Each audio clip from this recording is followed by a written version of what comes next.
और मेरे द्वारा भी घटनास्थल का निरीक्षण किया गया था और प्रारंभिक छानबीन में कुछ तथ्य ऐसे प्रकाश में आ रहे थे कि जो स्टेटमेंट्स थे उन स्टेटमेंट्स में काफ़ी विरोधाभास था। लेकिन हमारे सामने चुनौती ये थी कि जनपद की कानूनी व्यवस्था को भी अक्षुण्ण रखना था और चूंकि मृतका का जो पार्थिव शरीर था उसका पंचायतनामा होने के बाद पोस्टमार्टम की कार्रवाई चल रही थी, तो पोस्टमार्टम की कार्रवाई के उपरांत जब उसकी रिपोर्ट आई, फिर पार्थिव शरीर का विधिवत तरीके से अंतिम संस्कार हुआ। तत्पश्चात पुलिस ने 3-4 टीमें गठित करी और गहराई से एक एक बिंदु पर छानबीन करना शुरू करा। मिसाल के तौर पे जो आरोपी युवक थे, आरोपी युवकों को हिरासत में लिया गया, उनके बयानों में जो भी बातें उनके द्वारा बताई गई थी उसका तकमीला कराया गया, उनके CDR एनालिसिस कराई गई, जहाँ जहाँ वो अपनी मौजूदगी की बात बता रहे थे वहाँ के CCTV कैमरा के फुटेजेस निकाले गए और ये धीरे धीरे तथ्य एस्टैब्लिश होने लगा कि कहीं ना कहीं जो वादी पक्ष है यानी कि जो मृतका का पिता है उनके द्वारा इस पूरे प्रकरण में पुलिस को गुमराह किया जा रहा है और पुलिस को गलत तथ्य बताकर FIR पंजीकृत कराई गई है। इसके बाद फिर मोहल्ले के कुछ मोअज़्ज़िज़ लोगों से पुलिस ने अलग अलग बातचीत करी, परिवार के लोगों से अलग अलग बातचीत करी और हर बातचीत का बाकायदा वीडियोग्राफी कराई गई ताकि भविष्य में वो अपनी बात से मुकर ना पाएँ।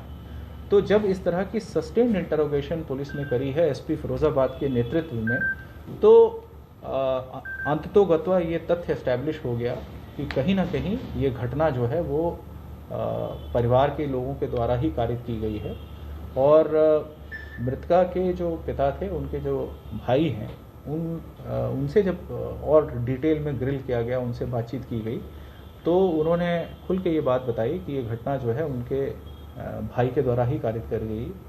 और उसकी वजह भी उन्होंने स्पष्ट करी है कि विगत कुछ दिनों से उनके पिता इस बात को लेकर खिन्न रहते थे कि उनकी बेटी कुछ अज्ञात लोगों से दूरभाष पर वार्ता करती है। तो कहीं ना कहीं पिता के मन में इस बात को लेकर काफ़ी गुस्सा था और घटना वाले दिन शाम को भी उनके द्वारा उन युवकों से जिनसे उनको शक था कि उनकी बेटी बात करती है, उनसे मोबाइल पे भी बात की गई और कुछ के घर जाके भी उनसे बातचीत की गई और जब वो कन्विंस हो गए कि ज़रूर उनकी बेटी की बात किसी व्यक्ति से होती है, तो घर आने के उपरांत उन्होंने अपनी बेटी से सीधे लफ्ज़ों में ये बातचीत करी कि क्या तुम्हारी किसी से बात होती है। तो जब बेटी ने जो भी उत्तर दिया उससे पिता एकदम से गुस्से में आए, अपना आपा अपने नियंत्रण से बाहर हो गए और एक अवैध कट्टे से उन्होंने बहुत ही क्लोज रेंज से अपनी बेटी के राइट साइड में टेम्पल की तरफ उन्होंने गोली मार दी। गोली मारने के उपरांत चूँकि घर में और भी सदस्य थे और वो लोग भागकर वहाँ पहुँचे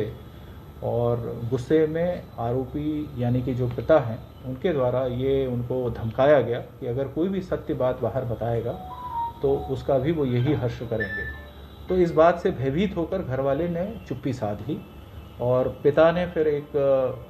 जिसको कहते हैं कि एक पूरी मनगढ़ंत कहानी गढ़ी और उसी आधार पर उन्होंने FIR जो है पुलिस को आके दी कि साहब की 3 लोगों के द्वारा उनकी बेटी का कत्ल छेड़खानी के विरोध करने के आधार पर किया गया है। तो अब तक की पूरी विवेचना से ये बातें एस्टैब्लिश हो गई हैं कि छेड़खानी जैसा कोई विषय नहीं था। दूरभाष पे बात होने की बातचीत तो आई है जो कि